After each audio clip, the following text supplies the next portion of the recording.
Jeff Salzenstein here, and I'm really excited to bring you today's video.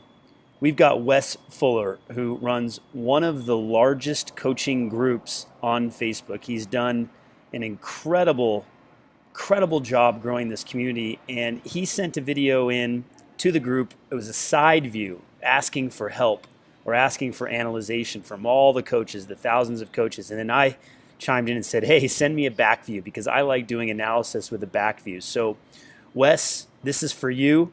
Really appreciate you being willing to share this with me so that I could break down the serve and tell you what I think you can do to improve it. First of all, Wes, you're a great athlete. I've seen highlights of you playing college basketball back in the day, and you could flat out ball. So we've got some athleticism here from Coach Wes. And the first thing I want to point out is what's up with the ball in the right pocket. I hope that there's only one pocket and you're just coming from the swimming pool, because you got to have a left pocket there. Look at that. That's a mistake right there. We need it in the left pocket.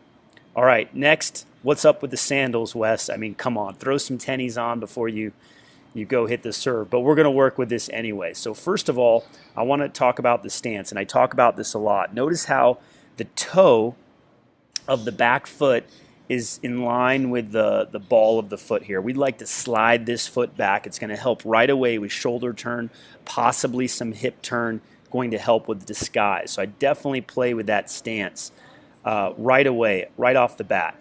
Okay, so now what I like to do is I like to look at what's happening when the ball is released. So when the ball is released, you see some pros in a similar position where there isn't a lot of shoulder turn.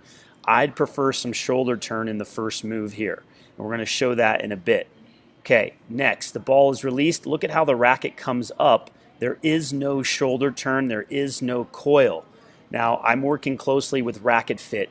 This is an organization that is bringing certifications to tennis coaches, fitness professionals, medical professionals, and trainers to teach the serve swing at the level 1 level. Level 2 will be forehands and backhands, to break down the characteristics of the serve that you must avoid if you want to be efficient. And it could be related to, number one, your body, your body being inefficient in some way at different joints. For example, your shoulders, your hips, your ankles, even your mid back, your low back. If there is stability or mobility at the wrong places, you're not going to be as efficient. And so we teach professionals how to understand this, how to understand how the body can actually impact technique. And of course, it can be as technique as well. So this could be a limitation in hip mobility, in the way that the lower back works, the thoracic spine or the mid spine.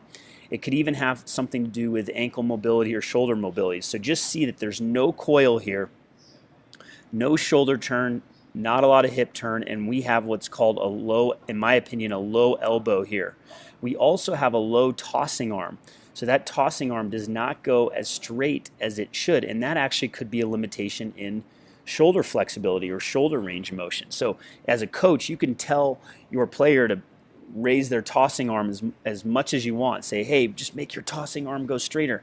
But if there's an issue with the body, with a lack of mobility or stability, that player might not be able to get into that position. So we've got a low tossing arm, we've got a low elbow, we've got no coil. I know I'm being hard on you, Wes, but this is the real deal. We got to get this rocking. Now, pinpoint stance, I'd like to see this foot come up behind this foot more instead of to the right of the foot. That's going to cause you possibly to open up too much. Now, going into the serve, there is what I call a high elbow. I'm sorry, a high hand. This hand is above the elbow. We want it lower. That's the racket drop position. That's not happening.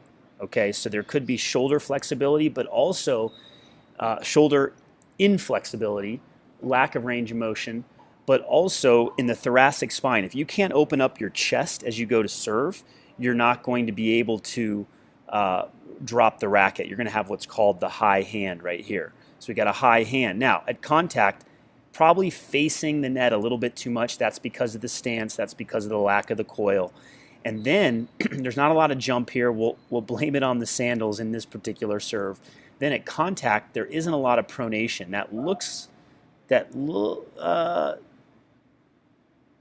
Yeah, I think it's hard to tell with the racket angle if that's pronation or if that's slicing right there. So actually, we're going to say that Wes is pronating there. I can't really tell. So we're good there. Good balance. Again, Wes is a great athlete. He's got great balance on the landing. So let's go back and let's actually compare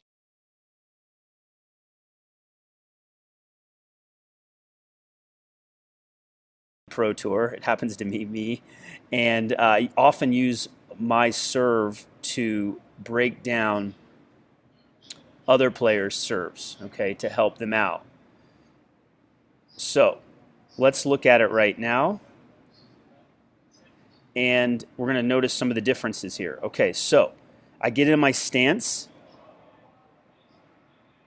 and you can see, you're going to see the difference in the stance. Look at how this toe is well behind the heel here. So right away, I'm going to be able to turn more.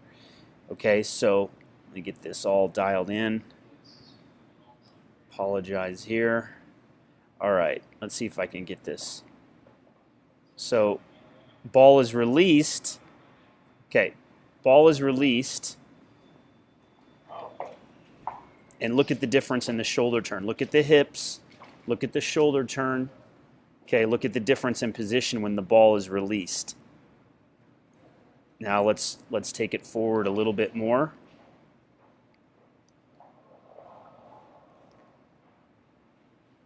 Ball goes up. Okay, so there's my shoulder turn.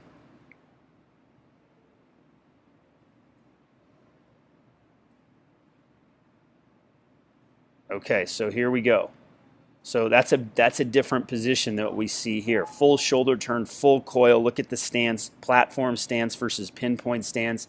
Now, I could get my tossing arm a little bit higher.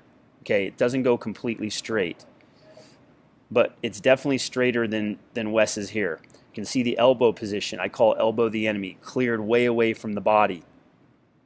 You can see, look at the chest opening. Okay, the chest opening allows for the hand to be lower than the elbow. We're not having this from Wes here. Okay, so look at the chest, look at the bowing. This is body efficiency right here. Okay, and so that's what we want to work on, is we want to get players to improve their body through understanding where they're limited, where they have inefficiencies, and then give them corrective exercise to change it. And then we marry it with better technique, and we teach better technique. And so you can see that hand is below the elbow, and a lot of it's because that chest can really open up. We see the hips and the shoulders turned or coiled because of the stance and because of the ability to get in that position. So there's a lot of room for growth here, Wes, on your serve. Maybe we can help you more in the future. Definitely, if you're a coach, you want to get to Racket Fit, or if you're a fitness professional, you want to get to a Racket Fit certification so you can learn all of this, how the body works, how the technique works. And it's just really, really powerful stuff. So thanks again to Wes for letting me do this video analysis of his serve. And let's get Wes serving bigger.